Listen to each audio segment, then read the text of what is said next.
Buenas hermanos, Dios le bendiga. Dios le bendiga, estamos aquí. Vamos a ver, como yo digo a veces, levanten la mano los que están acá. Estamos aquí, gloria a Dios. En el día de hoy quiero compartir con ustedes, hermanos, un tema. Si me dejara esto fuera un palo. Aquí está, ya abrió. Vamos a estar compartiendo un tema. ¿Se ve ahí? Creo que no se ve muy bien. Dice, el fundamento de nuestro principal ministerio. El fundamento de nuestro principal ministerio. Déjame quitarle el internet a esto porque no me deja abrir.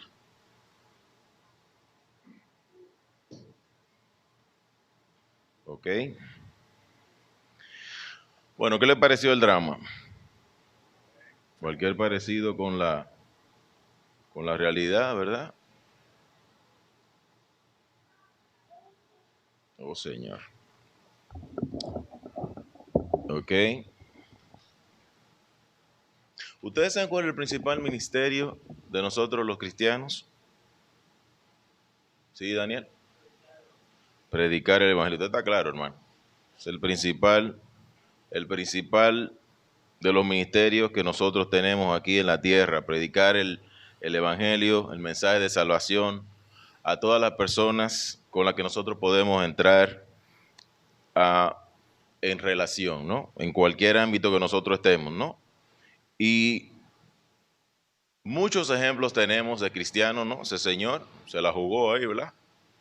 Y como él, muchísima gente, ¿no? Nosotros encontramos muchísimos cristianos que entienden y con gozo van en pro de ejercer ese mandato que le ha dado el Señor Jesús, ¿no? Y él se atrevió en su fila. Eso debe ser algo normal, cualquier sitio donde nosotros estemos, y vamos a estar hablando específicamente de eso, ¿no? Y también en la Biblia encontramos muchísimos personajes bíblicos que predicaron el Evangelio. Pero tenemos un ejemplo, sobre todos los ejemplos, el Señor Jesucristo. Si nosotros vemos en los relatos de los Evangelios y apreciamos la cronología, nosotros vemos que cuando el Señor Jesucristo fue bautizado por Juan, descendió en ese momento el Espíritu Santo en forma como de paloma, se oyó una voz del cielo que decía, este es mi Hijo amado en quien tengo complacencia. Y sigue diciendo el relato en los evangelios que el Señor Jesucristo fue llevado por el Espíritu Santo al desierto y que allí estuvo por 40 días, ¿no? Ayunando. Y Satanás quiso aprovechar esa situación y tentó al Señor Jesús, ¿sí? Y vemos que en 3 ocasiones específicamente trató de tentar al Señor, pero el Señor le rebatió. ¿Con qué le rebatió el Señor? El Señor rebatió al diablo, a Satanás, con la palabra de él, ¿no? Y dijo la primera vez, escrito está, y le rebatió lo que estaba planteando Satanás. Y en una ocasión también le dijo, escrito está, y en una tercera ocasión le dijo, escrito está. ¿Y quién era que estaba hablando ahí? El Señor Jesucristo. Y fue la primera victoria que nosotros vimos de su ministerio en presencia de Satanás, ¿verdad? Pero hay un versículo específicamente que está en Mateo capítulo 4, versículo 17, que dice específicamente, desde entonces comenzó Jesús a predicar. El inicio del ministerio del Señor Jesús aquí en la tierra, mientras estuvo con nosotros, parte de acá.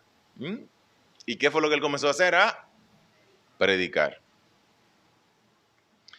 Y después vemos el relato, sigue diciendo que hizo la escogencia de los discípulos, pero el fundamento del Señor Jesús en esos 3 años de ministerio que tuvo acá en la tierra era predicar. No eran los milagros, eso eran añadiduras. Esas eran muestras del poder que el Señor, que Dios le permitía a su Padre, a él. Pero la esencia del ministerio de él entendió eso, que era predicar. dar el mensaje de las buenas nuevas. Ahora, como decía nuestro hermano Daniel, está claro, o sea, nosotros estamos claros que ese es el fundamento. Yo creo que en estos días el Señor nos ha estado hablando bastante respecto a esa necesidad de nosotros predicar ese evangelio de salvación. Volvamos entonces a nuestro pequeño drama. Este señor se hacía una pregunta, decía: Dios mío, ¿será que me avergüenzo del evangelio o que temo tanto hablar en público de ti, Señor? Y me pongo a pensar en este señor y digo: wow, pero si ese señor conocía la palabra, si ese señor era como la mayoría de nosotros que dice: bueno, mi personaje favorito de la Biblia después de Jesucristo es Pablo. Muchos dicen así, porque Pablo fue un batallador incansable que llevó el mensaje y sufrió y padeció tremendamente. Pablo llegó a decir en un momento que no se avergonzaba del evangelio. Pablo le dijo a los romanos: porque no me avergüenzo del evangelio. ¿Por qué? Porque es poder de Dios para salvación a todo aquel que cree. ¡Wow! Es poder de Dios para salvación. Lo único que puede salvar a la gente es un mensaje cristocéntrico, un mensaje centrado en la palabra de Dios. Porque es poder de Dios para salvación a todo aquel que cree. Dice al judío primeramente, al pueblo de Dios, a los israelitas, y luego a los quién, y también a los griegos. Ahí estamos nosotros, todos los gentiles. Porque en el evangelio la justicia de Dios se revela por fe y para fe, como cantábamos ahorita, como dice este versículo, como está escrito: mas el justo por la fe vivirá. Por fe, para que nadie se gloríe. Porque es el Señor Jesús que lo plantea, ¿no? Es la palabra que lo plantea. Pablo lo dice llanamente: por fe y no por obra, para que nadie se gloríe. Y déjeme decirle, hermano, en nuestra vida muchas veces llegará ese momento en el que tal vez nos sentamos apretados. Y tal vez, qué sé yo, hasta nos dé vergüenza hablar ahí. Las personas que son muy introvertidas, me imagino que se apretarán y sentirán vergüenza. Pero el Señor nos da las fortalezas que nosotros necesitamos. El Señor nos da la herramienta que nosotros necesitábamos. No sé si ustedes han visto la oportunidad que el Señor le dio al pastor Agüero de predicar su palabra delante del presidente y de todo el que estaba ahí. Hermano, y en esos momentos yo creo que tenemos que asirnos de la palabra de Dios, de la promesa del Señor, y hacerla para nosotros.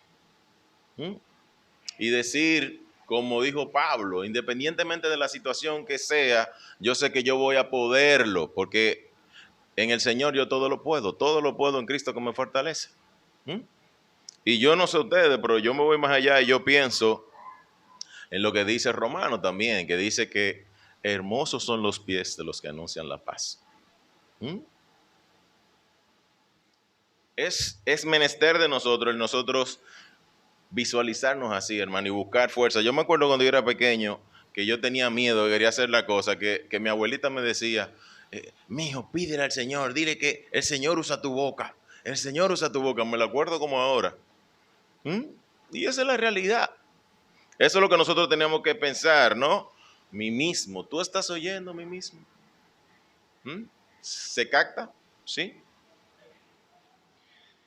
Para ver este tema, vamos a estarnos centrando, ¿no? Aquí abajo yo le voy a poner el tema y vamos a ir viendo unos cuantos principios. Vamos a estar viendo específicamente 4 principios, pero si nosotros vemos a través del texto bíblico que vamos a usar como base, hay por lo menos 8 principios. Pero vamos a tratar 4 principios que son los que más atañen a nosotros de manera individual.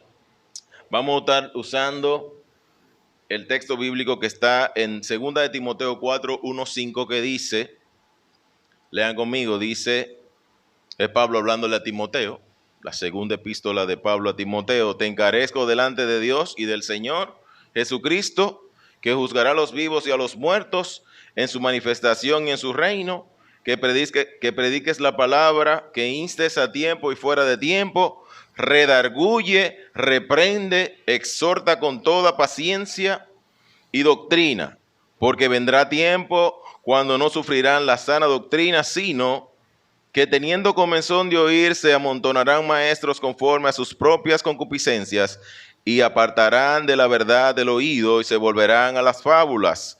Pero tú, sé sobrio en todo, soporta las aflicciones, haz obra de evangelista, cumple tu ministerio. Amén. Vamos a orar. Bendito Padre, gracias te damos en este día por la oportunidad, Señor, que nos das de poder compartir tu palabra, Señor. Háblanos, Señor, a mí primeramente, Señor, a través de tu palabra, Señor. Convéncenos, Señor, de cada realidad que tú necesitas de nosotros, Señor, que nosotros reaccionemos, que nosotros emprendamos en pos de ti, Señor. Háblanos, Señor, ayúdanos, Señor, a poder sintonizarnos contigo en este momento, en el nombre de Jesús. Amén y amén. Y si leemos, al leer este texto bíblico, nosotros podemos apreciar que Timoteo estaba confrontando algunas situaciones en la iglesia de Éfeso donde él estaba pastoreando. Por eso Pablo le exhorta respecto a la necesidad de que él se empeñe en predicar el evangelio. Entonces vamos a estar viendo estos 4 principios que Pablo le plantea a Timoteo. Son más, vamos a estar centrándonos en estos 4.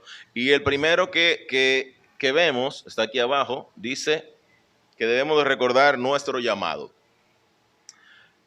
Pablo le dice a Timoteo: te encarezco delante de Dios y del Señor Jesucristo, que juzgará a los vivos y a los muertos en su manifestación y en su reino. Veamos el contexto. Pablo está preso, ya en las últimas. Ya Pablo está listo para terminar su vida física aquí en la tierra. Y él está, como decimos los dominicanos, recogiendo. Y le manda esa carta a Timoteo. Y le dice: mira, te encarezco delante de Dios, o sea, te estoy suplicando, te estoy rogando, te estoy llamando la atención de lo siguiente. Y aquí está el que recordemos nuestro llamado. Lo que tú tienes que predicar, tú lo tienes que hacer como para el Señor. El Señor tiene un criterio basado en sí mismo y no en las otras personas. Entonces, fájate y predica el evangelio centrado y pensando en que el Señor te va a juzgar a ti. El Señor nos va a juzgar a cada uno de nosotros conforme al cumplimiento de nuestro ministerio. ¿Ustedes creen eso? Eso es así. Y Pablo se lo está diciendo a él, ¿no? Pablo le está diciendo a Timoteo: Timoteo, mira, concéntrate y enfócate. En pocas palabras le está diciendo: tú predica, lo que tú le dices a las otras personas tiene que centrarse en agradar a Dios y no en agradar a los hombres. Porque lamentablemente hoy en día nosotros estamos viendo que para nosotros acercarnos a una persona y hablarle del evangelio hay que ponérselo hasta con curita para que la gente no se ofenda. ¿A usted no le pasa eso? Sí, hermano, y el evangelio no tiene que suavizarse.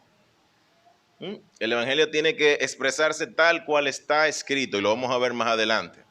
O sea, no es cuestión de que la otra persona se sienta bien. Si usted es un pecador, hermano, la palabra le va a hablar para que usted reaccione. Y eso es lo que tiene que hacer la palabra de Dios. Amén. Pablo le está diciendo a Timoteo: Timoteo, ten cuenta que el Señor nos va a juzgar a cada uno de nosotros conforme a eso. Al final de ese texto bíblico, ¿cómo dice? Cumple tu ministerio. Cumple tu ministerio. Entonces usted tiene que preguntarse ahí, a mí mismo, ahí agarren cada uno a mí mismo y pregúntese: ¿mí mismo yo estoy cumpliendo mi ministerio? ¿Verdad que sí? Porque yo me mortifiqué, mortifíquense ustedes también. Entonces sigue el próximo principio. El próximo principio dice algo simple, llano y contundente. Predica la palabra. ¿Qué fue lo que le dijo Timoteo? Predica la palabra. Él no le dijo, céntrate en lo que sea para que adorne la cosa. No, predica la palabra. Y vamos a estar viendo muy de cerca y profundizando lo más que podamos respecto a este segundo principio. El significado bíblico de la palabra predicar viene del original, una palabra griega que se escribe kerizó, pero yo no sé si se pronuncia así. Kerizó, y cuya traducción se puede interpretar como proclamar o bien como divulgar. Por eso, cuando hablamos de predicar, no podemos entender que predicar es simple y llanamente dar un discurso. No. Predicar es más bien dar un mensaje abierto a las personas que están alrededor de nosotros en un rol de portador de noticias. Es un mensaje que debe de estar cargado de buenas nuevas. Porque es un mensaje que debe de tener ese rol de portador de noticias. ¿Y usted sabía que usted y yo somos portadores de noticias del Señor? Amén. Que usted y yo somos testigos del Señor. Que el Señor dejó muy claro el hecho de que usted y yo somos o debemos, si no somos, debemos de ser testigos del Señor. El Señor Jesús dijo en su palabra, dice el Señor, y me seréis testigos en Jerusalén, eso en su casa, ahí dentro de su familia, es el Jerusalén de usted. El barrio ahí donde usted está, es el Jerusalén suyo. Y luego habla de toda Judea, ¿no? Las zonas aledañas a donde usted vive, ese es el Judea de usted. Y luego le dice en Samaria, no, lo que va después de la frontera de esa nación donde usted está, ese es Samaria, lo que está allá más allá de ese entorno. Y luego dice hasta lo último de la tierra. ¿Y qué es lo que está diciendo ahí? Ustedes no tienen que hacer nada, dice ahí. Olvídense de lo demás. Olvídense de Jerusalén, olvídense de Judea, de Samaria y de lo último de la tierra. ¿Verdad que sí? Como diría Juan. Y me seréis, ¿qué? Me seréis testigos. Pablo le dijo a Timoteo, cumple tu ministerio. Yo sé que ustedes están hablando con mí mismo está como loco hoy dentro de ustedes. Yo sé que sí. Entonces, déjenme decirles lo siguiente. El primer predicador que nosotros encontramos en la palabra de Dios es a Noé, ¿no? Quien Pedro lo llama, en segunda de Pedro, capítulo 2, versículo 5, un pregonero con un mensaje de justicia. Un mensaje de justicia a través del cual él llamaba a las personas a que se arrepintieran de la vida que estaban llevando para que pudieran llevar una vida recuperada del pecado. Y eso es la esencia. Hermano, las personas que están a nuestro alrededor necesitan venir del pecado. Necesitan esa transformación que solo puede darle la palabra de Dios. Entonces, vemos ahí, vamos a leerlo, a Noé como pregonero de justicia. Dice, y si no perdonó al mundo antiguo, sino que guardó a Noé, pregonero de justicia, con otras 7 personas trayendo el diluvio sobre el mundo de los impíos. ¿Hay quien se salvó? El Jerusalén de Noé. Se fue Judea, se fue Samaria y lo último de la tierra. Y no fue porque él no estaba cumpliendo, ¿no? Porque vemos que dice Pedro que él fue pregonero de un mensaje de justicia. Pero ahí nada más se salvó Jerusalén. Entonces hay otra pregunta a mí mismo. Yo estoy cumpliendo con mi Jerusalén. Mi Jerusalén está entendiendo, se está involucrando en la palabra del Señor. ¿Verdad? Sigamos mortificándonos. Seguimos así. Dice entonces la palabra. Dice la palabra. Después que nosotros ya vemos cuál es el mensaje que tiene que predicar, la próxima pregunta es, ¿cuál es la clase de prédica que agrada a Dios? Pablo encomienda a Timoteo que predique la palabra.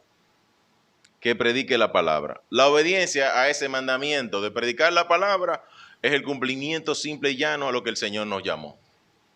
¿Se entendió? ¿Ve qué simple está eso? Simple como eso, ¿no? La tarea de llevar el mensaje del evangelio consiste en proclamar la escritura, ¿no? Ponerle sentido. como dice Nehemías 8:8. Vamos a ver cómo lo hacían el pueblo en aquel momento. Dice, y leían en el libro de la ley de Dios claramente y ponían el sentido de modo que entendiesen la lectura. Entonces no era una lectura mecánica que estaba haciendo el pueblo. No era que yo lo tengo que leer porque ese es mi devocional y ya lo leí, oh, Señor, cumplí contigo y vámonos por ahí. No era así.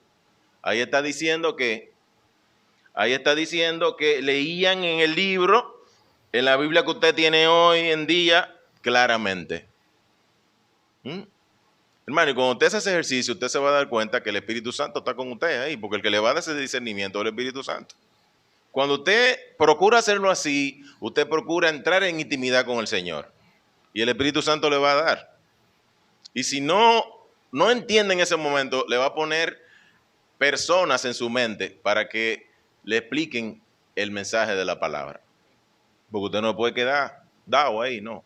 Tiene que buscar la solución, porque a eso es que estamos llamados. El pueblo lo hacía así. Dice que ponían el sentido, o sea, con su cabeza, o sea, pensaban, o sea, buscaban eso de conciencia. Y entonces, ¿qué pasaba? De modo que entendían la lectura. Pero lamentablemente, hermano, está muy chulo eso, pero hay que hablar de que predicar el evangelio no es fácil. ¿Verdad que no? Predicar el evangelio no es fácil. O sea, entender las reacciones que pueden tener, esperar las reacciones que puedan tener la gente, a veces nos frisa, ¿no? Nos paraliza. Pero hay que darle para adelante, hermano. A eso que estamos llamados. Hay que darle para adelante. Porque incluso en el tiempo del mismo Jesús, cuando nosotros vemos el Nuevo Testamento y leemos ahí, vemos que habían situaciones, ¿no? Si nosotros vemos el primer lugar, dice que Cristo mismo es una piedra de tropiezo y una roca de caída, ¿no? Lean ahí conmigo, dice el versículo, Romanos 9:33, dice, como está escrito, he aquí pongo en Sión piedra de tropiezo y roca de caída, y el que creyere en él no será ¿qué? No será avergonzado. Primera de Pedro 2:8 dice, y piedra de tropiezo y roca que hace caer, porque tropiezan en la palabra, siendo que desobedientes, a lo cual fueron también destinados. Un segundo aspecto es que el mensaje de la cruz, dice la palabra, es tropezadero para algunos. Primera de Corintios 1:23 dice, pero nosotros predicamos a Cristo crucificado, para los judíos ciertamente ¿qué? Tropezadero, y para los gentiles locura. Gálatas 5:11 dice, y yo, hermanos, si aún predico la circuncisión, ¿por qué padezco persecución todavía? En tal caso se ha quitado el tropiezo de la cruz. En un tercer sentido dice también que para otros el mensaje no es nada más que locura. Esta gente tan loca. Esta gente tú la ves que predicando, pero es loco que están esa gente. A Pablo le dijeron, mira, el tanto leer y el tanto meterte en eso te está volviendo como loco. Y nos van a tildar de locos. Y hoy en día no está tan complicada la cosa. El pastor Salvador siempre dice que ahora usted va a una casa y fácilmente le brindan refresco y le preguntan hasta el sabor del refresco. Pero no siempre es así. ¿Verdad que no? No siempre es así. Por esa razón, entonces vemos que Pablo dijo con mucho énfasis, porque no me avergüenzo del evangelio, porque es poder de Dios para salvación a todo aquel que cree, al judío primeramente y también al griego. Porque seguro no hay muchos cristianos que afirmen que se sienten avergonzados. Pero sí, hermano, muchos cristianos se avergüenzan del evangelio. Y déjeme decirle lo siguiente. En la palabra está muy claro cuál va a ser la consecuencia del que se avergüenza del evangelio del Señor. De quien se avergüenza del Señor y del evangelio. ¿Ustedes sabían eso? Si nosotros vamos a la palabra, en el momento que el Señor Jesucristo comenzó a decirle a sus discípulos, miren, es necesario que yo padezca y que muera, ¿qué pasó ahí? ¿Se acuerdan? Pedro llamó al Señor al lado y comenzó a convenir contra el Señor. Y el Señor le dijo a Pedro, apártate de mí, Satanás, porque tú has puesto esos ojos en las cosas de los hombres y no en las cosas de Dios. Tremendo bochazo que le habló. ¿Mm? Y así somos nosotros, instrumentos de Satanás. Cuando no nos centramos en las cosas de Dios, cuando no tenemos la confianza en Dios de que el Señor nos va a dar la fuerza. Hay un amén grande, hermana Lidia. Hay que traerle a la hermana Lidia porque ese amén ahí sea fuerte, ¿verdad? Y no obstante eso, dice la palabra, el relato bíblico, que el Señor llamó a la gente y a los discípulos y le dijo, miren, el que quiera venir en pos de mí, tiene que tomar su cruz cada día y seguirme. Porque el que quiera salvar su vida, la perderá. Y el que quiera, y el que gane la vida, el que pierda la vida, ¿qué le va a pasar? ¿Qué es lo que va a pasar? El que quiera salvar su vida, la perderá. Y el que pierda su vida por causa de mí, ¿qué le va a pasar? La salvará. ¿Mm? Porque ¿qué pudiera ganar el hombre? Sí que. ¿Qué le puede aprovechar a él? Señor, ustedes saben esa porción bíblica, no me dejen solo, ¿verdad? ¿Qué aprovechará al hombre si ganara todo el mundo y perdiera su alma? ¿Y qué valor le puede dar él a su alma? Y ahí es que el Señor Jesucristo entonces dice esas palabras, señores, que tiene que quedarse clara en la cabeza de nosotros.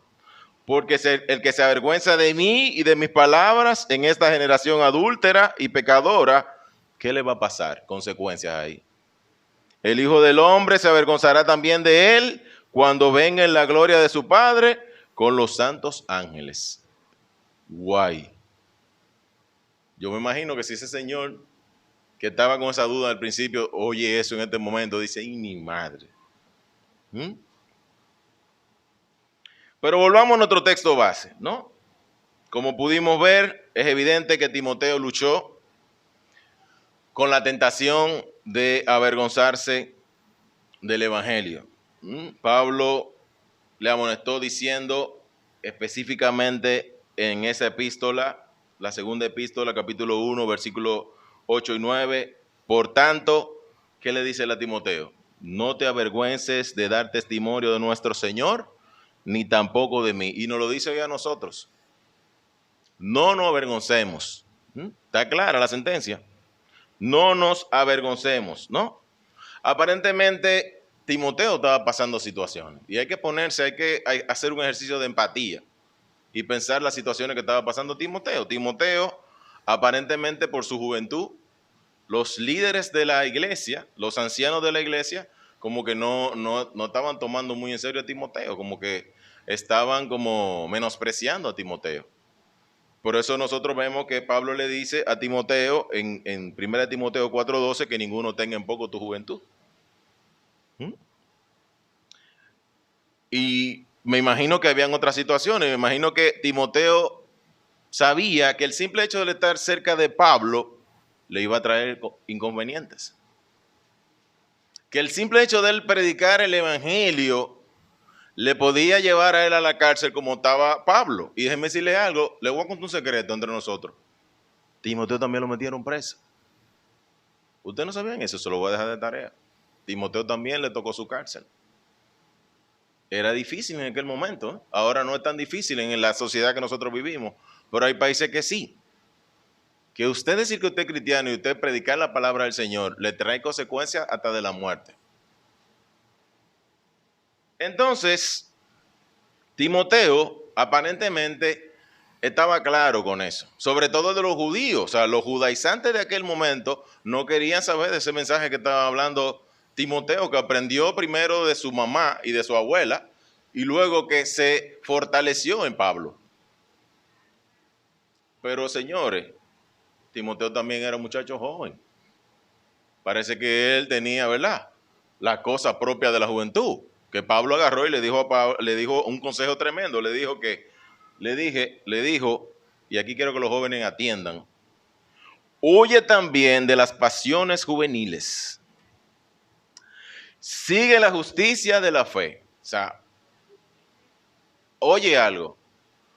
Olvídate de lo que tú te puedas centrar, de la situación en la que tú puedas estar, que te lleven al pecado. En vez de eso, le dice, sigue la justicia, sigue la fe, sigue el amor y la paz. Y hay una cosa que yo quiero que le llame la atención como me llamó la atención a mí. Él le dice a Timoteo, junto con aquellos que con un corazón limpio invocan al Señor. Él le está diciendo, cheque la juntiña que tú tienes, cuida la juntiña tuya, busca muchachos que tengan un buen testimonio, muchachos que sean creyentes, porque con eso usted no va a cojear, como dice el refrán.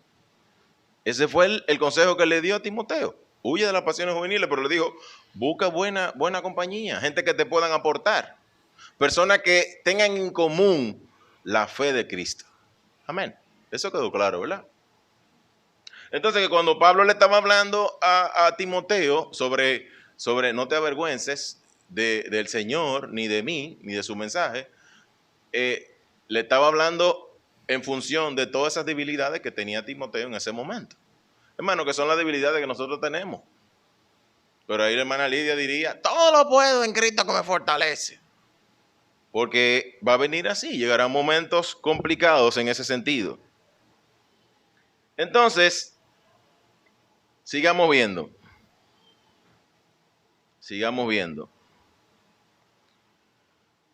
¿Cuál era la palabra que Timoteo debía de predicar? Hechos 20:27 lo resume fácil. Él tenía que predicar todo el consejo de Dios. ¿Qué es lo que usted y yo tenemos que predicar? Todo el consejo de Dios. Pablo lo deja claro al final del capítulo 3, cuando dice, para todo lo que sirva la Escritura. Dice que toda la Escritura es inspirada por Dios, primeramente. Es inspirada por Dios, es la palabra de Dios. Y es útil para enseñar, para redarguir, para corregir, para instruir, ¿en qué? En justicia.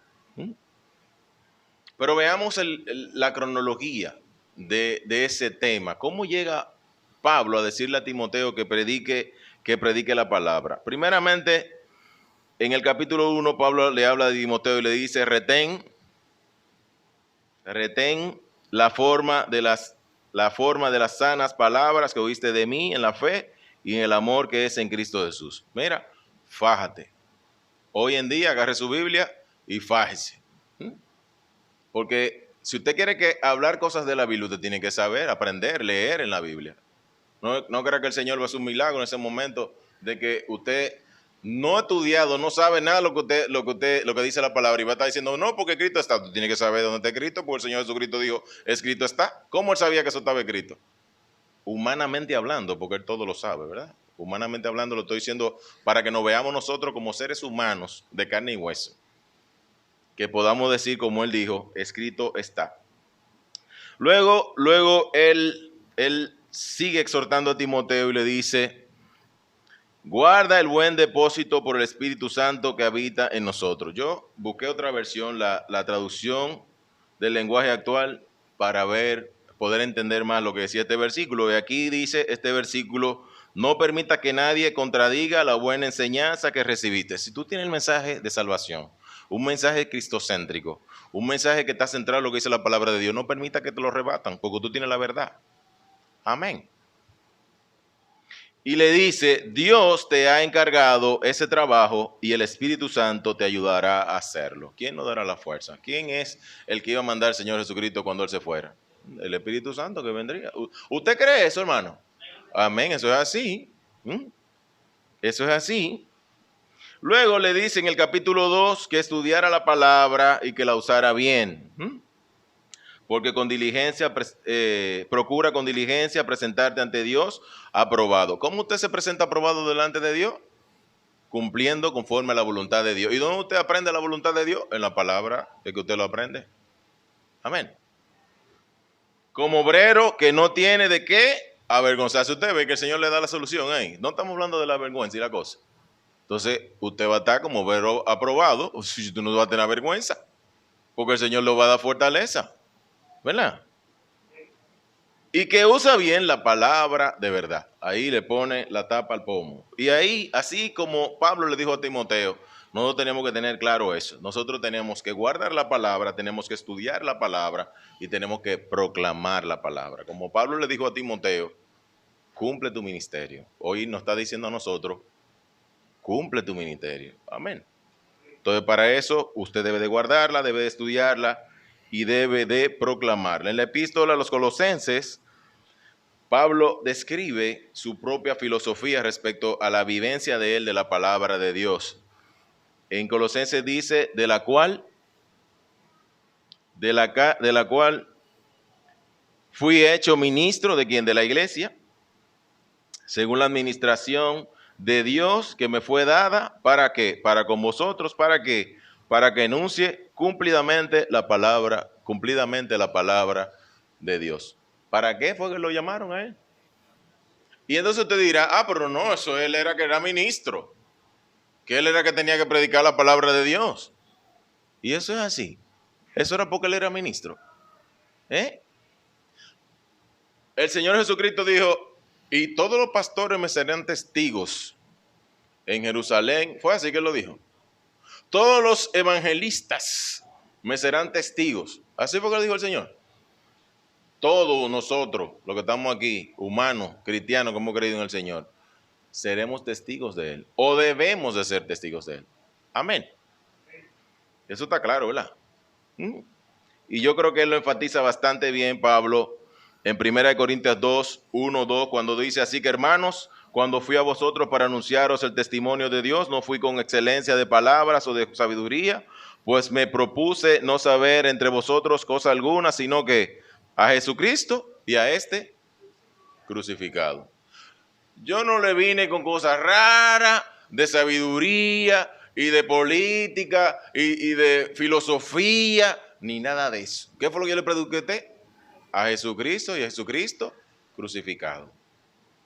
Lamentablemente, hermanos, hay muchas personas que tienen un dote de la lengua, que es una cosa impresionante, y comienzan a hablar, hermanos, y mire, como decimos los dominicanos, nos marean. Y nos asombran, porque comienzan a citar a que si yo quién, de filósofo de no sé cuándo, y usted se queda como, wow, ese hombre, mire, ese tigre es tu Dios, ese tigre conoce cosas. ¿Qué le dijo Pablo a esta gente? Pablo le dijo, mira, lo que yo vine a predicarle a ustedes fue a Cristo resucitado. A eso que usted tiene que predicar. Eso que usted tiene que predicar. Hermano, porque déjeme decirle algo. Cualquier parecido con un político de nosotros como que es pura cara sólida. Pero quería decirle algo. Ese tipo de discurso, porque no es prédica, ustedes vieron lo que implica la prédica, socialmente está bien, pero no va a tener el efecto de la palabra de Dios, que es transformar a las personas que se exponen al mensaje de salvación. Amén. Ahora yo sí voy a decir, como le digo a Nehemías, como dice Charles Spurgeon, aquel gran predicador de todos los tiempos, en uno de sus mensajes Charles Spurgeon dijo, nuestra única ocupación aquí en la tierra es proclamar a voz en cuello la salvación a través del Cordero. ¿Qué es lo que está diciendo él ahí? Salvación por la sangre de Jesús. Eso es lo que usted tiene que predicar. Hablar de Jesús es nuestra única ocupación y no tenemos nada que decir que no esté comprendido en la revelación de Dios en Jesucristo para nosotros. Aquel quien es nuestro consuelo debe de ser el único tema de nuestra vida. Con el Evangelio basta, ¿no? Eso contrasta perfectamente con lo que le dijo Pablo a Timoteo, predica la palabra, ¿no? Y usted podría decir, bueno, es importante, puede ser conveniente, puede aportar bastante la filosofía y la sociología y la política y los consejos familiares y los consejos, qué sé yo, del hogar. Ponga por ahí todas esas cosas que se pueden poner porque es útil, ¿no? Puede ser útil, pero tienen que desprenderse del mensaje, porque el mensaje es el que transforma. El mensaje es el que puede hacer todas las cosas que quien se expone a él necesita. Vamos a ver qué dice la palabra, porque la palabra de Dios que es viva y eficaz, es más cortante que toda espada de dos filos y penetra hasta partir el alma y el espíritu, las coyunturas y los tuétanos, y discierne los pensamientos y las intenciones del corazón. Entonces, ¿qué más se necesita? Y voy a hacerle una pregunta y con esto terminamos ese otro principio. ¿Por qué deberíamos entonces proclamar la sabiduría de los hombres si tenemos el privilegio de predicar la palabra de Dios? Amén. O sea, una pregunta que usted se hace usted mismo. El tercer principio, ser fiel a tiempo y fuera de tiempo. Pablo le dice a Timoteo que predique la palabra, que instes a tiempo y fuera de tiempo, ¿no? Ahora Pablo le recuerda a Timoteo que esta labor de predicar es un deber que se debe hacer en todo tiempo. Cuando el evangelio resulta gracioso y cuando el evangelio no resulta gracioso. Cuando el evangelio es aceptado y cuando el evangelio no es aceptado. Cuando la gente le pone atención o cuando la gente se queda en el celular absorto que ni le importa que usted le esté hablando. En todo momento.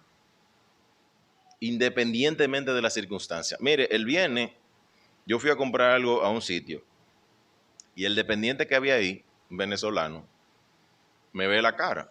A veces el que no me conoce cree que yo estoy incómodo, porque yo como tengo la ceja cruzada, si no me estoy riendo parece que estoy incómodo. Y el muchacho me pregunta, ¿y a usted le pasa algo? Yo dije, no, tranquilo, no tengo nada. Y me dice, ¿usted sabe que Jesucristo lo ama? Y que a veces uno se siente como que no puede y como que está a punto de hacer algo, se va a arrepentir. El hombre hablándome. Y yo voy a tener que reírme más. Hay un hombre que se ríe tanto. Y comienza a hablarme y comienza a decirme algunos versículos. Él se dio cuenta al final, me imagino, que por lo menos este hombre que yo estoy hablando sabe algo de lo que dice la Biblia porque terminábamos los versículos juntos. Y al final lo que me salió decirle a él, mi hermano, mire, usted lo está haciendo muy bien. O sea, siga utilizando ese medio que Dios le ha dado a usted para usted hablarle a la persona. Porque ¿qué sabía él si yo estaba incómodo o no estaba incómodo? Sabe Dios, pero puede ser que sí. El mensaje del Señor es el que transforma, es el que trastorna la vida de nosotros, como nosotros lo necesitamos. Entonces me llamó mucho la atención eso y pensé en eso, el de que tiempo y en fuera de tiempo. La palabra que se utiliza en el original de este término es estar listo, ¿no? Un término griego que se escribe efisein. Yo no sé si se pronuncia así, efisemi. No sé cómo se pronuncia, ustedes lo buscan por ahí, pero se escribe así, ¿verdad? Exacto. Y tiene el significado literal de ponerse al lado. Eso significa, eso viene de los guardias que estaban en sus sitios que tenían que estar, ¿verdad? Velando, haciendo, listos para cuando le den una orden, estar preparados para hacerlo. De ahí que viene el término. De ahí, así es que nosotros tenemos que estar. Tenemos que estar prestos, tenemos que estar listos, tenemos que estar con la palabra en la boca. Y ser hombres y mujeres centrados en la palabra de Dios.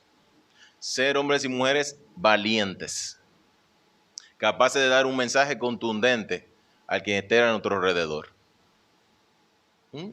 Como dice nuestro hermano, se me fue el nombre del hermano, Milton, estoy como Salvador yo, que él dice que él a todo el mundo que tiene que decirle, Cristo te ama, él se lo dice. Aunque sea por lo que sea, él le dice, Cristo te ama. Uno no sabe, el que necesita en ese momento ese mensaje. El señor del drama, yo no sé si se dieron cuenta, se quedó esperando cuando él habló que las otras gente como que le siguieran la conversación. Y en ese momento nadie le dijo nada, pero puede ser que sí. Porque usted y yo no estamos llamados a que nadie se convierta. ¿Ustedes sabían eso? Hermano, ¿qué es lo que usted está diciendo? No, usted y yo no estamos llamados a que nadie se convierta. Usted y yo estamos llamados a predicar el evangelio, a hablar a la persona del evangelio. Dice la palabra que no vuelve a él vacía. Usted tiene que estar preocupándose por eso, el Espíritu Santo que hace la cosa. Ahora, usted claro que usted está predicando, usted está hablando en el momento que Dios le puso en su corazón que hablara la palabra de Dios, que es la que transforma. Esa es la que es cortante, no es cualquier cosa que usted se le pueda imaginar. ¿Quedó claro eso? Sí, me di a entender. Perfecto, hermano. En último lugar tenemos redarguir, reprender y exhortar. Pablo le dice a Timoteo que le predique la palabra, que inces a tiempo y fuera de tiempo, redarguye, reprende y exhorta. Toda predicación debe tener un equilibrio entre elementos negativos, por decirlo así, y positivos. Ahí tenemos dos elementos negativos y un elemento positivo. Dice, redarguye y reprende, y el otro exhorta. Como la gente lo asimila, porque si nosotros buscamos el significado de reprender, bueno, ok, estamos claros, pero el de redarguir, ¿qué significa eso, hermano, de redarguir? Es esa enseñanza que usted le da a la gente que es capaz de que la gente reaccione, ¿no? Que la gente vea en su interior y reaccione. Se pueda introspeccionar y se pueda autocorregir a partir de lo que el Espíritu Santo trata con él. Entonces, redarguir no es negativo, pero la gente lo asimila así. Porque es que a la gente no le gusta, la gente quiere que usted le hable con un pétalo en la mano, una flor así, para no ofenderse. Entonces, ¿quedó claro lo de redarguir? Sí. Ok. Debemos de tener pendiente de la necesidad más profunda del que está en nuestro entorno. Me imagino que eso movió a ese muchacho y movió a ese señor y mueve a todos los cristianos. La necesidad de su entorno. La gente que está alrededor de usted se va a perder sin el Señor Jesucristo. Se va a perder su alma. Se va a ir al fuego del infierno. Eso es lo que tiene que moverlo a usted. No es de que la mencione y de que no, usted nada de eso, hermano. Usted tiene que moverlo a misericordia porque el Señor tuvo misericordia de usted y de mí. Y hoy en día nosotros estamos en los caminos del Señor porque alguien nos habló del mensaje de la palabra del Señor. Entonces tiene que moverlo, usted me tiene que mover a mí. El que la gente que está en nuestro entorno se pierda. Porque nadie le predica. Eso está quedando claro, ¿verdad que sí? Se está mortificando como yo, sí. Entonces esa es la realidad. Ese predicar implica redarguir, reprender y exhortar. Hay otro pasaje que básicamente encierra lo mismo. En el capítulo 3 dice: toda la escritura es inspirada por Dios y útil para enseñar, para redarguir, para corregir y para instruir en justicia. Aquí tenemos ese equilibrio de dos cosas que pudieran la gente no verlo bien y dos cosas que la gente lo pudiera ver bien, ¿no? Para redarguir y para corregir, y por otro lado está para instruir en justicia, ¿no? Para enseñar, para redarguir y corregir, y por otro lado está para enseñar y para instruir, ¿verdad? Si nosotros buscamos la palabra de donde viene ese concepto, ese exhortar, viene de la palabra, ahí está, ¿se ve? Ahí, aquí. De la palabra paracaleo, se escribe así. Se escribe así, no sé cómo se dice. Significa animar, ¿no? Esa exhortación significa que usted tiene que animar, o sea, en buen dominicano, usted diría, bueno, primero usted le dice lo que tiene que decirle y después usted le exhorta a que se arrepienta. En buena ley. ¿Se está entendiendo? O sea, no deje de decir la verdad. La verdad hay que decírsela. Mire, si usted no se arrepiente, las consecuencias no son buenas. Si usted no se arrepiente, la vida eterna suya usted la va a pasar en un lugar que usted no quisiera estar ahí. Hay que decírselo. Hay que decirle, mira, el Señor Jesucristo murió por ti y murió por mí, por tu culpa. Y por mi culpa murió el Señor Jesucristo. Y todos los golpes que le dieron y todo lo que sufrió el Señor Jesucristo fue por tu culpa y por mi culpa. Ahora bien, mira, si tú das ese paso de fe y te arrepientes de tu pecado, viene el Señor Jesucristo, tú vas a poder gozar de vida eterna. Amén. Tú vas a poder tener una vida cuando pase esta vida terrenal en un espacio donde sí tú vas a querer estar. Lo importante. Y Pablo también añade a Timoteo que debe de ser ¿cómo? Debe de ser Versículo 2 le dice, con toda paciencia y doctrina. Tiene que ser con toda paciencia y doctrina. El último versículo dice, como lo hace un padre con sus hijos. Los que tienen hijos entienden que hay que tener paciencia con los muchachos a veces, ¿verdad? Tiene que hacerse en amor, en paciencia con los muchachos. Y sobre todo, darle a las personas un mensaje cristocéntrico. ¿Verdad que se entendió? Facilísimo todo. Hermano, hasta aquí llegamos, lo vamos a dejar hasta acá. Le dije que íbamos a hablar de 4 principios más o menos y que habían otros principios. Se lo voy a dejar de tarea más adelante. Podemos decir entonces, a manera de conclusión, que debemos de recordar nuestro llamado. Usted y yo estamos llamados a predicar el evangelio a las personas como para Dios. Olvídese que si la gente se va a sentir mal o se va a sentir bien. Olvídese de eso. Quien nos va a juzgar a nosotros es Dios. Y nuestro mensaje tiene que procurar agradar a Dios. Bueno, en segundo lugar, debemos de predicar la palabra. Nuestro mensaje tiene que ser un mensaje cristocéntrico. Tiene que ser un mensaje que salga de la Biblia, que salga de ese libro. Amén. En tercer lugar, tenemos que ser fiel a tiempo y fuera de tiempo. Eso implica que tenemos que predicar el evangelio en cualquier momento que debamos de hacerlo. En cualquier momento que debamos de hacerlo. Cuando resulte interesante o cuando no resulte interesante. Cuando la gente es asertiva y cuando las personas son escépticas. Amén. En cuarto lugar, debemos de redarguir, tenemos que reprender y tenemos que exhortar. Tenemos que dar un mensaje que esté centrado en la palabra de Dios, que es la que va a transformar a las personas, que es la que va a satisfacer esa necesidad de arrepentimiento de pecado que necesitan las personas, que es la que va a poder llenar ese vacío que tienen las personas, que es del tamaño de Jesucristo. Nada puede llenar ese vacío sino el Señor Jesucristo. Entonces aquí lo que le dije, la deuda. Los otros por lo menos 9 principios dice, no debemos de ceder en tiempos difíciles, debemos ser sobrios en todo, debemos soportar las aflicciones, debemos hacer obra de evangelistas y debemos de cumplir el ministerio. Ahí se lo dejo para que si quieren lo copien y lo hagan en sus devocionales y lo investiguen. Dios le bendiga.